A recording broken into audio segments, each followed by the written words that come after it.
मंदिर बनाया गया, 5,500 करोड़ रुपए जमा हुए। उस मंदिर को बनाने के लिए तकरीबन 3200 करोड़ रुपए खर्च किया गया उसको बनाने के।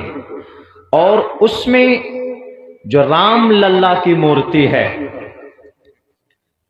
श्री रामचंद्र जी की, हमारे हिंदू भाइयों में अकीदा है, कॉन्सेप्ट है कि श्री रामचंद्र जी भगवान हैं, परमात्मा है, ईश्वर हैं। हमारा वो अकीदा नहीं है। हमारा अकीदा इतना है, शास्त्र की रोशनी में भी मर्यादा पुरुषोत्तम अजीम इंसान श्री रामचंद्र जी थे, खुदा नहीं थे। इंसान खुदा नहीं हो सकता है, और जो खुदा होगा उसकी बीवी नहीं होगी, जो खुदा होगा उसके बच्चे नहीं होंगे, जो खुदा होगा उसके वालिद मोहतरम नहीं होगा, जो खुदा होगा उसकी माएँ नहीं होंगी। ये कुरान भी कहता है, शास्त्र भी कहता है। कुरान कहता है कुल हु अल्लाहु अहद अल्लाहुस समद लम यलिद वलम यूलद वलम यकुल लहू कुफुवन अहद। सूरह इखलास है कुरान करीम में 30वें पारे में सबसे छोटी सूरत तकरीबन सूरह इखलास है। इसमें अल्लाह तबारक व ताला का तारुफ है, इंट्रोडक्शन है।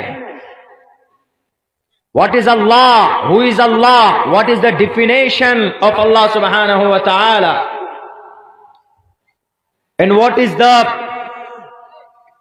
introduction of Allah subhanahu wa ta'ala. If anyone wants to know about Allah subhanahu wa ta'ala and just research and just educate and just to get knowledge, remember by heart qul huwa Allahu ahad Allahu samad lam yalid wa lam yulad। अल्लाह पैदा नहीं हुआ, न वो किसी का माँ बाप है, न उसके कोई माँ बाप है, न औलाद है, कोई भी नहीं। यही बात शास्त्र में भी कही गई कि जो ईश्वर होता है, जो खुदा होता है, उसके माँ बाप नहीं होते। न माता न पिता भवतः, न माँ है न बाप है, न काष्ठे विदत्यो अनुपाशाने न मूर्णमे भावुहि दवस्तस्मादु भावुहि कारणम। उसको घर की जरूरत नहीं होती, उसके बच्चे नहीं होते, उसकी बीवी नहीं होती, उसके भाई नहीं होते। और श्री रामचंद्र जी तो वो है, उनकी मां का नाम कौशल्या, उनके अब्बा का नाम राजा दशरथ, उनके भाई का नाम लक्ष्मण, दूसरे भाई का नाम भरत, उनकी दूसरी मां का नाम कैकेयी, तीसरी मां का नाम सुमित्रा, बीवी का नाम सीता। बताइए, यहां तो पूरी फैमिली है, एक नहीं फैमिली। तो इससे यह पता चला मेरे हिंदू भाइयों, जो परमात्मा होता है, उस जो खुदा होता है, वो इंसान नहीं होता, या जो इंसान होगा वह खुदा नहीं हो सकता। बैरक है, यह अकीदा रहा। लेकिन मान लीजिए, चलिए, हमारे हिंदू भाई का अकीदा है कि श्री रामचंद्र जी भगवान है, ईश्वर है। तो ईश्वर ज्यादा ताकतवर कि इंसान ज्यादा ताकतवर? इंसान तो कमजोर है, ईश्वर ज्यादा ताकतवर, पावरफुल। तो इंसान की बॉडी में कौन जान डालता है? ईश्वर डालता है। जैसे हजरत आदम की बॉडी में, हजरत आदम के जिस्म में अल्लाह ने जान डाली, चूंकि वह अल्लाह है, अल्लाह ने बनाया, अल्लाह ने जान डाली। व नफख्तु फीहि मिन रूही, कुरान कहता है। यही तरतीब होनी चाहिए। लेकिन यह मामला उल्टा है। या हमारे मोदी जी तो रामचंद्र जी से भी बड़े हुए। अब मोदी जी इंसान है, रामचंद्र जी ईश्वर है, भगवान है। रामचंद्र जी को मोदी जी के अंदर आत्मा डालना चाहिए, उनको प्राण डालना चाहिए। किनको? राम को, मोदी जी। तो बात समझ में आती। लेकिन यहां तो मामला उल्टा हो गया। श्री रामचंद्र जी की मूर्ति में जान कौन डाल रहा है? मोदी जी एक इंसान जान डाल रहा है। ये बिल्कुल अकल के खिलाफ, लॉजिक के खिलाफ है। जो ईश्वर होता है वो इंसानों, वो प्राण प्रतिष्ठा वो करता है। इंसान ईश्वर का प्राण प्रतिष्ठा नहीं कर सकता। इंसान है, कैसे जान डालेंगे उसमें? और फिर प्राण प्रतिष्ठा सिर्फ 5 देवताओं की मूर्ति पर की जाती है। उनमें से श्री रामचंद्र जी की मूर्ति नहीं है। सिर्फ 5 देवता, विष्णु है, शिव है, गणेश है, सूर्य है, देवी है।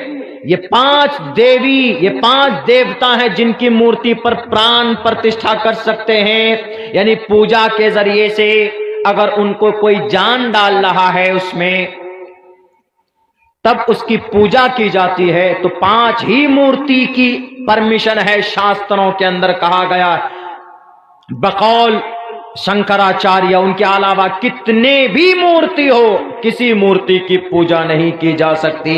बल्कि ये यजुर्वेद में तो कहा है, अंधन तमः प्रियो शंति संभवती मुपास्ते ततो भूय इव्योते तमोयु संभोति अमृतः, कि जमीन के ऊपर कोई इंसान हवा, आग, पानी, मट्टी के जरिए से पैदा की जाने वाले मुजस्समे के, लकड़ी, कंकर, मट्टी, पत्थर की अगर कोई इबादत करता है तो अंधन तमः, वह अंधकार में रहेगा।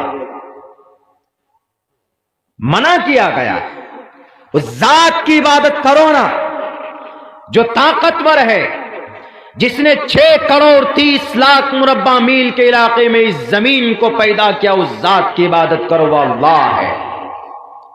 जिसने 14 करोड़ 6 लाख मुरब्बा मील के इलाके में समंदर को पैदा किया है, पानी को पैदा किया है, उस जात की इबादत करो, उस खुदा की इबादत करो जो इंसानों के बॉडी के अंदर कितने सारे पार्ट्स रखे हुए हैं, इंसानों के जिस्म के अंदर कितनी कीमती ऑर्गन्स पैदा किया है, जिसकी कोई फीस नहीं है।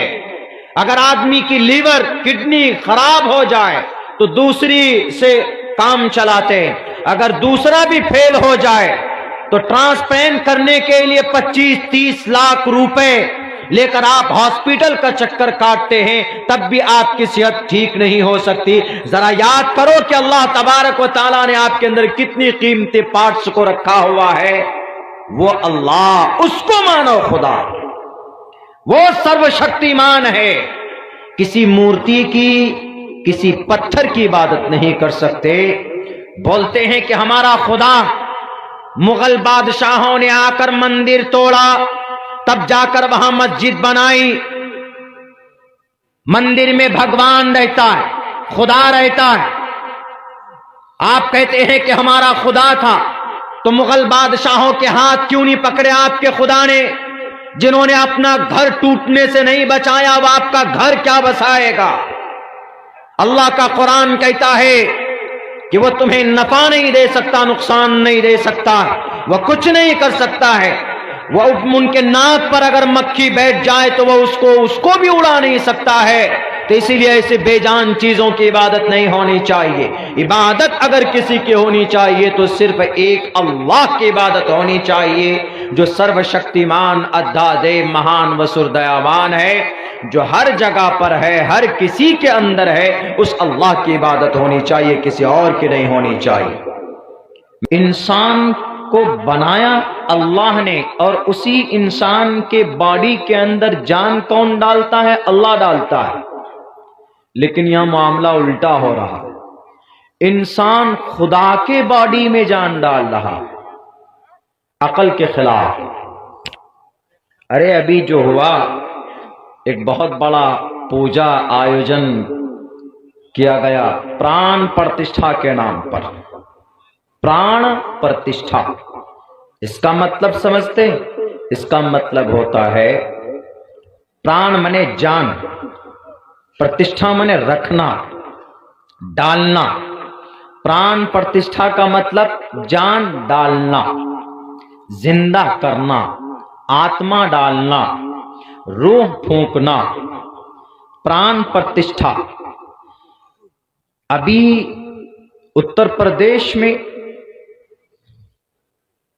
फैजाबाद जिले में पुराना नाम है, उसको बदलकर कुछ और नाम रखा गया, अयोध्या नाम रखा गया।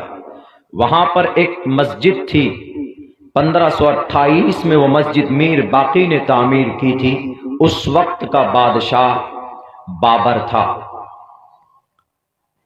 खैर, झगड़ा चला, मस्जिद शहीद कर दी गई। उस मस्जिद की जगह पर